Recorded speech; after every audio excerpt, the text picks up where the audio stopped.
নিজেকে শক্ত করে গড়ে নিও, কারণ এই স্বার্থের পৃথিবীতে খারাপ পরিস্থিতিতে কেউ পাশে থাকে না। সেটা উদাহরণ হচ্ছে চাঁদপুর লাভার ভিউ পার্কের একটা ঘটনা। আমি যখন ভিডিও কভার করতে গেলাম তখন দেখলাম এই ফুলের বাগানে যখন আমরা বসলাম, এখানে একটা বোন এই ফুলগুলো বিক্রি করতেছে। হয়তোবা নিজের পরিস্থিতি ততটা ভালো না, তাই কিন্তু কি বোনটা পাশে হয়তো ওনার ছেলে আছে, ছোট ছেলেটা, উনি ফুলগুলো বিক্রি করতেছেন। বললাম যে আপু, আপনার ফুলগুলো কি প্রতিদিন বিক্রি হয়?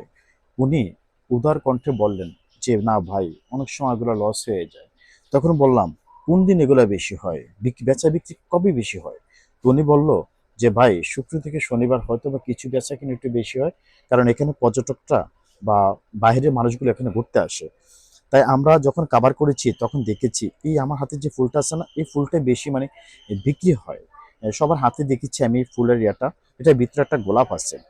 নিজেকে মানে উনি চেষ্টা করেছে যে ব্যবসাটা করার জন্য, আসলে হিংসা করে লাভ নেই, ঠিক আছে?